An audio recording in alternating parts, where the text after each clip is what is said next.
माता दी दोस्तों, मैं उषा आप सभी भारतवासी एवं भक्तजनों को मेरी इस चैनल माँ शक्ति सुशक्ति 1111 में तहे दिल से स्वागत करती हूँ। आशा है माता की कृपा आप पर बनी रहे और आप स्वस्थ हो, हैप्पी हो और अपनी लाइफ में अच्छे काम करते हुए आगे बढ़ रहे हों। अपनी लाइफ में हम जिस माता को मानते हैं, जगत जननी जगदम्बा आदि शक्ति पराशक्ति माता दुर्गा, माता काली हैं, हम उन्हें बारंबार प्रणाम करते हैं। समय काल का दूसरा नाम माता काली है। ओम जयंती मंगला काली भद्रकाली कपालिनी दुर्गा क्षमा शिवा धात्री स्वाहा स्वधा नमस्तुते। जय माता दी दोस्तों, हमारा भारत देश देवतुल्य देश है। हमारे सनातन धर्म में जितने भी धर्म ग्रंथ हैं, वेद पुराण हैं, वो कब से हैं इसे हम समय पे बांध नहीं सकते हैं। हमारा सनातन धर्म जो कि यहाँ हमारे भारत देश में अलग अलग धर्म हैं, फिर भी हमारा सनातन धर्म हर धर्म को उसी तरह मान सम्मान के साथ इज्जत देता है और उन्हें मानता है। हमारा सनातन धर्म ये कहता है, हमारा ईश्वर ये कहता है कि अपने अंदर की ओर झांकिए, अपने अंदर की ओर देखिए। हमें अपने ईश्वर से मिलाता है, हम ईश्वर को जान पाते हैं। इसीलिए वो अगाध प्रेम उस ईश्वर से हमें होती है। और जब हम अपने ईश्वर से इतना प्रेम करते हैं तो किसी अन्य धर्म के ईश्वर से क्यों प्रेम नहीं करेंगे। तो ये सबसे बड़ा बड़प्पन है हमारे सनातन धर्म में। हमारे जो भारतवर्ष के लोग हैं जो ईश्वर को इतना प्रेम और सम्मान देते हैं, तो सोचिए उस ईश्वर से हम कितने करीब जुड़े हुए हैं। भारतवर्ष देवतुल्य देश है। यहाँ पर स्वयं भगवान राम, कृष्ण, बुद्ध का जन्म हुआ है। इसे कोई भी अस्वीकार नहीं कर सकता है, क्योंकि हमारा देश देवतुल्य देश है। ये वीर भूमि की भी देश रही है। हमारा भारतवर्ष एक प्यारा भारतवर्ष है, जहाँ पर ईश्वर ने खुद जन्म लिया है और ईश्वर से हम खुद जुड़े हुए हैं। हमारा पूरा भारत देश, हमारे जो भारतीय हैं वो अपने ईश्वर से जुड़े हुए हैं। उनका प्यार अगाध, अपने ईश्वर के प्रति आस्था बहुत ही ज़्यादा है। जिस तरह हमारी आत्मा शुद्ध प्योर है, उसी तरह हम ईश्वर को भी उतना ही, उस कहीं ज़्यादा अपने जीवन में सबसे ज़्यादा ऊपर हम अपने ईश्वर को रखते हैं। हमारे जीवन से भी ज़्यादा ऊपर हम, सबसे ज़्यादा ऊपर हम अपने ईश्वर को रखते हैं। देवादिदेव महादेव इसके साक्षात उदाहरण भी हैं कि वो सौम्य साधना में हमेशा लीन रहते हैं, पर एक रूप उनका विकराल रौद्र रूप भी होता है, वो भैरव भी हैं। आदिदेव महादेव, बाबा भोलेनाथ को, भगवान शंकर को हर कोई प्रिय है। उनकी दयालुता, उनकी उदारता वो हर एक के लिए बराबर है। उसी प्रकार हम जिस माता को मानते हैं, जगत जननी जगदम्बा आदि शक्ति पराशक्ति माता दुर्गा, माता काली हैं, हम उन्हें बारंबार प्रणाम करते हैं। समय काल का दूसरा नाम माता काली है। पार्वती के 9 रूपों में से 7वां स्वरूप महाकाली की है। अगर माता दुर्गा जो है स्वयं रूप में है, तो माता काली जो है भक्तों की रक्षा के लिए, जगत के कल्याण के लिए उनका रौद्र रूप भी है। इस जगत, इस पूरे संसार का, इस पूरे ब्रह्मांड का रक्षा के लिए उन्होंने यह रूप धारण किए। शक्ति का सबसे विकराल रूप वो रौद्र रूप महाकाली हैं। नवरात्र के यानी कि पार्वती के, माँ दुर्गा के 7वां स्वरूप महाकाली हैं, कालरात्रि हैं वो। जो काल, समय और मृत्यु और विध्वंस की देवी भी मानी गई हैं। इस ब्रह्मांड की रक्षा के लिए उन्होंने विभिन्न प्रकार के रूप धारण किए। इस जगत कल्याण के लिए उन्होंने भिन्न भिन्न रूपों का धारण किए। भक्तों का कल्याण के लिए उन्होंने भिन्न भिन्न रूप भी धारण किए। अखंड अघोर, अखंड तप, घोर तप से बाबा भोलेनाथ देवादिदेव महादेव को उन्होंने पाया। कितने ही जन्म उन्हें लेने पड़े, तब जाके बाबा भोलेनाथ को, भगवान शंकर को उन्होंने पाया। माँ शक्ति, महाकाली वो ऊर्जा है जो ब्रह्मांड के अंत के बाद उसे स्वयं में समा लेती हैं। वह तब भी थी जब ब्रह्मांड नहीं थी, और वह तब भी रहेंगी जब कुछ भी नहीं रहेगा। तो उस आदि शक्ति जगत जननी जगदम्बा माता दुर्गा माँ काली को मैं बारंबार प्रणाम करती हूँ। उसी महाशक्ति माँ काली की ऊर्जा को साइंस में डार्क कहते हैं। अंधेरे के बाद उजाला वो वही लाएंगी। तो सोचिए, वो भक्त से जिसके ऊपर में उनका आशीर्वाद रहे, तो उस भक्त का, जिनके ऊपर माता का आशीर्वाद रहे, तो उस भक्त का कोई भी कुछ बिगाड़ नहीं सकता। उस भक्त पर माता का असीम कृपा होगी। उचित है कि माता ने उसे विशेष कार्य हेतु उसे चुना है। लाख परिस्थितियां, लाख परेशानियों से उसे परीक्षाएं देनी होगी। लाख परिस्थितियां, लाख परेशानियां, लाख परीक्षाओं से उसकी माता ने उसे परीक्षा ली होगी, उसकी परिस्थिति से, स्थिति से। तब जाके माँ शक्ति, माँ काली अपने हजारों भक्तों में से एक भक्त का वो चयन करती है अपने खास उद्देश्य के लिए, जिससे इस जगत का कल्याण हो, मानव का कल्याण हो, इस समाज का कल्याण हो, दूसरे लोगों का उद्धार हो। उनका आशीर्वाद सदा उस भक्त पर बनी रहती है और उसका कोई बाल भी बांका नहीं कर सकता है। वो हमेशा अपनी माता के प्रोटेक्शन में रहती है, उसकी सुरक्षा में रहती है, उसके मार्ग द्वारा दिखाए गए रास्ते में ही उन्हें चलाती है। कभी भी उसे गलत रास्तों पे उन्हें भटकने भी नहीं देती है।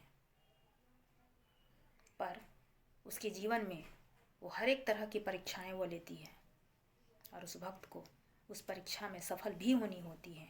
तभी जाके उन्हें ये उपहार स्वरूप मिलती है अपनी माता की ओर से, और वह जीवन में कामयाब होती है। समाज के लिए, लोगों के लिए, असहाय लोगों के लिए, समाज के लिए, अच्छा कार्य करने के लिए, इस धरती के लिए, जगत कल्याण के लिए उन्हें वो तैयार करती हैं और वो आशीर्वाद देती हैं। और मैं आज अपने वीडियो के माध्यम से मैं आपके सामने उपस्थित हूँ। तो उस जगत जननी जगदम्बा माता दुर्गा माता काली का आशीर्वाद हम सब पे पड़े, आप पे पड़े, आपके पूरे परिवार पे पड़े। उनका आशीर्वाद सदा बनी रहे। माता सभी का कल्याण करे, इस समाज का कल्याण करे, पूरे भारतवर्ष का कल्याण करे एवं पूरे विश्व का कल्याण करे। तो जिस तरह मैंने कहा कि किन भक्तों के दीपक में फूल बनते हैं और क्यों बनते हैं। आप अगर भगवान के प्रति सच्ची श्रद्धा और भक्ति से, निर्मल स्वच्छ हृदय से आप अपने ईश्वर को, अपनी इष्ट को, जिसे भी आप मानते हो, उसे आप अगर पूजा अर्चना करते हैं, तो मैं ये बता सकती हूँ कि उनके दीपक में ज़रूर फूल बनते होंगे। तो आप खुश हो जाइए। आप एक बहुत ही भाग्यशाली व्यक्ति हैं, भक्त हैं, जो अपने ईश्वर के प्रति अगाध प्रेम करते हैं और ईश्वर भी आपसे बहुत ज़्यादा प्रेम करते हैं। तो जिस तरह आपके दीपक में अगर फूल बनते हैं तो आप खुश हो जाइए, अच्छे कार्य कीजिए जीवन में, क्योंकि ईश्वर जो है वो आपसे क्या पूछेगा। इस दुनिया में आपको अगर धरती में अगर मनुष्य रूप में अगर भेजा गया है तो ईश्वर अगर आपसे अगर पूछे कि आपने लाइफ में जीवन में क्या कमाया, आप क्या कहेंगे? धन दौलत, सुख समृद्धि, पैसा, वैभव, नाम, ये आप बताएंगे? नहीं, नहीं। ईश्वर के लिए ये सब चीज़ कोई मायने नहीं रखती हैं। ये सिर्फ एक भौतिक जगत जो हमारे 3D लेवल में, हमारे जो धरती में है, वो सब एक भौतिक लेवल की वो वस्तुएं हैं जिसको हम सिर्फ उपयोग करते हैं। ये हमारा असली खजाना नहीं है जिसके लिए ईश्वर ने हमें भेजा है इस धरती पर। ईश्वर ने करोड़ों की संपत्ति हमें अपने बॉडी के द्वारा भेजी है।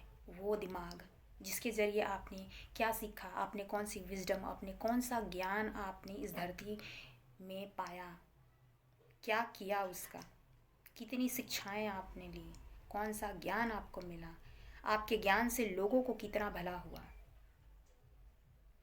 ये वो देखेंगे।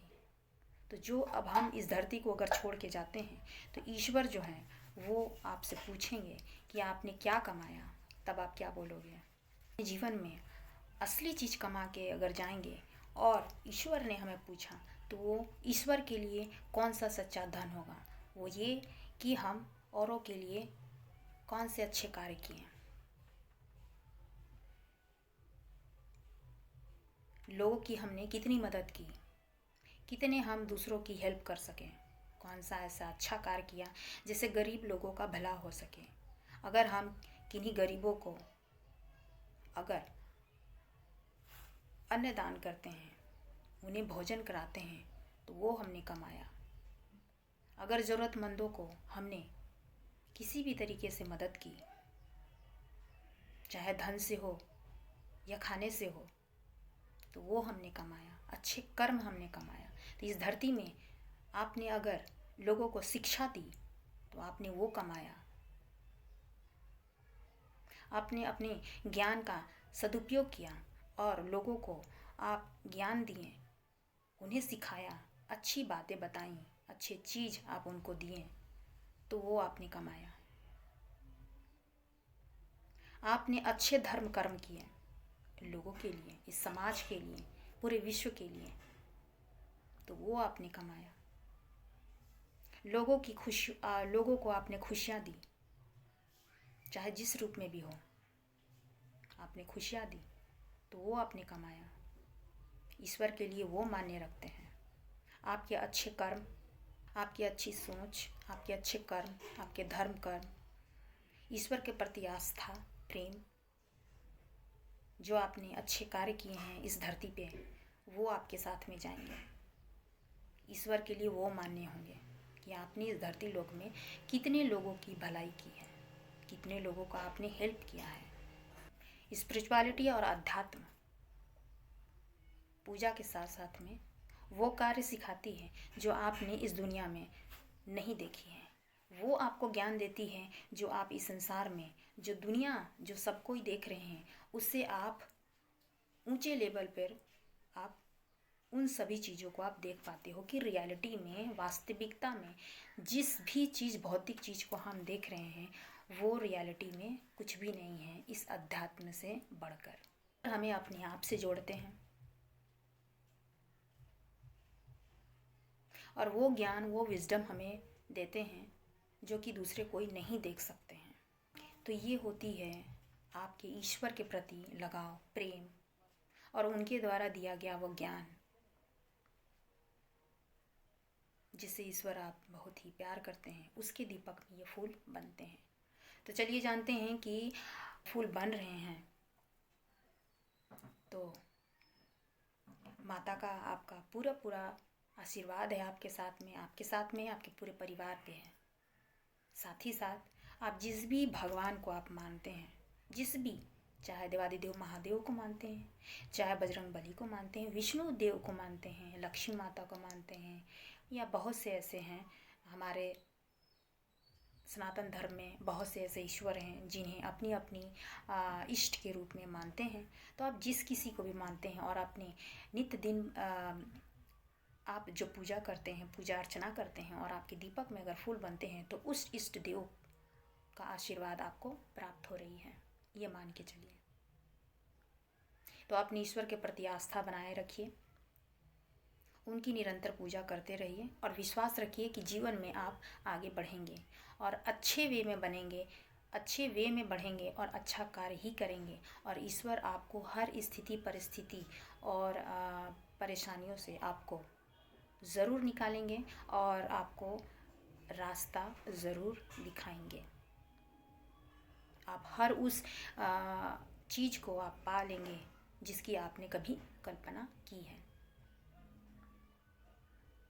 ओम जयंती मंगला काली भद्रकाली कपालिनी दुर्गा क्षमा शिवा धात्री स्वाहा स्वधा नमस्तुते। जय माता दी दोस्तों। तो ये है, तो आज मैं बताऊंगी कि उस दीपक के फूल जब बनते हैं तो वो दीपक का फूल जो है दीपक में कभी कभी जल के वो झड़ जाते हैं और गिर जाते हैं या फिर एकदम से विलुप्त हो जाएंगे। आप ध्यान दीजिएगा इस बात को। लेकिन बहुत कम ही ऐसे होते हैं जिसके दीपक में वो फूल जो है वो बने हुए रहते हैं और प्रत्यक्ष रूप से वो दिखते हैं। तो उस दीपक के, जैसे मैं अपने वीडियो में मैं ये दिखा रही हूँ जो मेरे दीपक में फूल बनते हैं और मैं इस चीज़ को मैं आपको दिखा रही हूँ कि जो दीपक में फूल बने हैं और वो बचे हुए जो दीपक में फूल है वो जल के ख़त्म होने के बाद भी वो विलुप्त नहीं हुए हैं और झड़े भी नहीं हुए हैं। आप इस तरह से आप उसे देख सकते हैं। तो इस दीपक के फूल को अब आप क्या कर सकते हैं जो आपके दैनिक जीवन प्रक्रिया में ये आपके लिए उपयोगी हो, आपके लिए सफल कार्य के लिए आपके लिए उपयोगी हो। आपको लगता है कि कोई नेगेटिव एनर्जी है आपके ऑरा में, आपके आसपास में, तो उससे कैसे बचा जाए। पहली बात, अगर शनिवार है और शनिवार महाकाली माता काली की उपासना की जाती है, हम सरसों के तेल का एक दीपक जलाते हैं उनके समक्ष में, और उसी तरह आपका शनिवार के दिन शनिदेव की भी उपासना की जाती है और उन्हें भी सरसों का तिल का तेल आपका दी जाती है, उनको भी उपासना की जाती है। तो उस दीपक में सरसों का तेल उनको भी दी जाती है। जहाँ काल की बात करें और काल का अगर कंट्रोल है, समय का कंट्रोल है, तो 3 ऐसे देवी देवता हैं जिन पहला देवादिदेव महादेव, बाबा भोलेनाथ, भगवान शंकर, भगवान शिव, उनके नाम तो अनंत हैं, और दूसरा माता काली और तीसरा शनिदेव। जहाँ विरक्ति है वहाँ शक्ति है, ये बात आप जान लीजिए। जहाँ विरक्ति है वहाँ शक्ति है।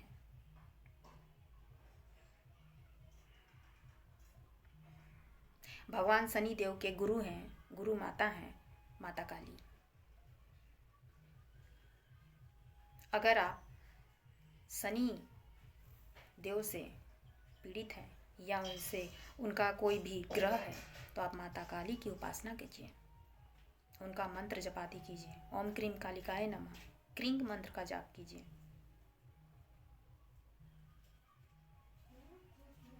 ओम ऐं ह्रीं क्रीं चामुंडाय विक्षे, इनका पाठ कीजिए। 99 वर्ण है जो। इसके अलावा ओम जयंती मंगलाकाली भद्रकाली कपालिनी दुर्गा क्षमा शिवा धात्री स्वाहा स्वधा नमस्तुते। इतने सारे मंत्र हैं, आप किन्हीं का एक का भी आप उच्चारण आप शनिवार के दिन आप कर सकते हैं, जिससे आप शनिदेव के प्रकोप से भी आप बच सकते हैं, क्योंकि शनिदेव की गुरु माता है माता काली और दोनों की उपासना शनिवार को ही होती है। तो चलिए हम जानते हैं कि उन जो दीपक में जो फूल बन जाते हैं और वो जो शेष बचे हुए रहते हैं, उन दीपक के फूलों को हम क्या कर सकते हैं अपनी दैनिक जीवन में। जाते हैं तो आप उसे फेंकिए मत। मैंने जितने भी नवरात्र में जितने भी फूल बने हैं उन्हें मैंने कभी नहीं फेंका। उन फूलों को मैंने अच्छी तरह से संजो कर रखा किसी पात्र में। अब जहाँ आप की सुविधा हो आपको किसी पात्र में, ये समझ के कि ये माता का आशीर्वाद है, क्योंकि साल में अगर 9 दिनों की उपासना होती है लगातार विधि विधान के साथ में, अखंड ज्योत के साथ में, अगर पूजा विधि विधान के साथ में करती है तो माता की उपस्थिति आपके घर में सदा बनी हुई रहती है और उनकी उपस्थिति हमेशा रहती है। तो उनका यह आशीर्वाद रहता है। तो उन प्रसाद को हम क्यों फेंकें? वो हमारे लिए एक तरह से प्रसाद ही है। तो उस फूल का हम क्या करें? अगर नित्य दिन आपका पूजा में अगर वो फूल भी बनते हैं तो आप उसे फेंकिए मत। आप उस फूल का आप क्या कर सकते हैं? किसी भी पात्र में, सुरक्षित पात्र में फूल को आप रखिए और उस फूल को, जैसे शनिवार के दिन में आप शनिदेव के मंदिर में अगर जाते हैं तो वहाँ पे भी काला टीका ज़रूर लगाई जाती है, ठीक है।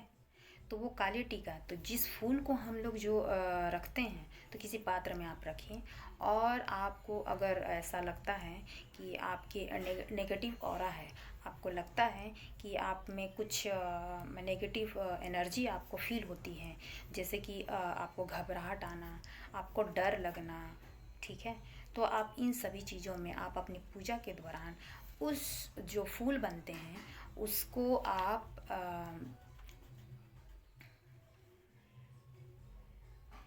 उस फूल को आप टीके के रूप में आप लगाएं। जैसे माथा में टीके लगाए जाते हैं ना, चंदन के टीके हैं, है ना, तो उस तरह से आप उस फूल जो बनते हैं, उस फूल जो बनते हैं तो उस फूल को आप किसी पात्र में रखिए और उस पात्र में जिसको हम एक तरह से बोलेंगे धूनी, तो आप उस जो फूल बनी हुई है उसे आप मिक्स करके आप टीके के रूप में आप लगा सकते हैं जब आपको ऐसी स्थिति आपको हो रही है। और ज़्यादातर आप औरों की नज़र टोक से बचने के लिए भी लगा सकते हैं आप। इसके अलावा शनिवार के दिन में, ख़ास तौर पे शनिवार के दिन में आप उस टीके का उपयोग ज़रूर करें। साथ ही साथ अपने परिवार के बच्चों को भी इसका उपयोग आप कर सकते हैं टीके के रूप में। अगर किसी बच्चे को नज़र टोक अगर लगी है और आपको लग रहा है कि बच्चे में नज़र टोक लगी है तो उस टीके का उपयोग आप कर सकते हैं। हमारे बड़े बुजुर्ग जो कह गए हैं कि अगर किसी को नज़र टोक अगर लगती है तो काले टीके का यूज करते हैं, जो हमारे नानी दादी हमारे भी किया करते थे। दादी को तो मैंने देखा नहीं, लेकिन मेरी नानी भी यही किया करती थी क्योंकि वो मुझसे बहुत प्यार करती थी। तो नज़र टोक जब लगती है तो ये काले टीके का उपयोग ज़रूर करते हैं। हमारे बड़े बुजुर्ग भी ये कह गए हैं। तो ये समझ लीजिए कि ये माता का आशीर्वाद है। जो भी आपकी नेगेटिविटी है, आपकी ऑरा में नेगेटिविटी है, जिन लोगों को ये नज़र टोक लगी है और आप माता का आशीर्वाद अगर प्राप्त करना चाहते हैं और किसी नेगेटिव पावर से आपको अगर बचना है तो इन टीकों का आप यूज़ कर सकते हैं। ख़ासतौर पे शनिवार के दिन आप इस टीके का ज़रूर उपयोग कर सकते हैं। जो कि हम शनि मंदिर में भी जाते हैं तो उस काले टीके का यूज हम करते हैं। तो ये आपके जो नेगेटिव ऑरा हैं, नेगेटिव जो पावर होती हैं, इसको ख़त्म करने की शक्ति होती है इन पावरफुल ये जो फूल, दीपक में फूल बनते हैं उनमें। एक तरह से मान लीजिए कि आपका एक विश्वास है कि इससे हमारी रक्षा होगी। बस उस देवी का नाम लेकर एक मंत्र करके आप उस टीके को अपने माथे पे लगा लीजिए और अपने ईश्वर के प्रति विश्वास रखिए कि आपके साथ जो कुछ भी होगा अच्छा होगा। आपकी रक्षा सुरक्षा खुद माता खुद करेंगी। आपके और आपके पूरे परिवार की रक्षा करेंगी। माता के बहुत सारे अनुभव हैं जो मैं वीडियो के माध्यम से ज़रूर शेयर करूंगी, बताऊंगी आप सभी को, जिससे आप सभी का मार्गदर्शन हो, कल्याण हो और माता का आशीर्वाद आप सभी को प्राप्त हो। एक बार फिर मैं उषा आप सभी भारतवासी और भक्तजनों को मेरे इस चैनल की तरफ से आप सभी का बहुत बहुत धन्यवाद। माता सभी के अंधन भंडारे भरे, स्वस्थ रहें, खुश रहें अपनी लाइफ में और जीवन में आगे बढ़ें। मेरे जितने भी सब्सक्राइबर हैं उनको तहे दिल से बहुत बहुत थैंक यू सो मच। आपका प्यार और आपका सहयोग इसी तरह बनाए रखें। मैं बहुत बहुत आभारी हूँ। अगले वीडियो में मैं फिर मिलूँगी। तब तक के लिए आप सभी कोई खुश रहें, माता का आशीर्वाद आपको प्राप्त हो, सुरक्षित रहें और जीवन में आगे बढ़ें। इस वीडियो को देखने के लिए आप सभी का बहुत बहुत थैंक यू सो मच। धन्यवाद।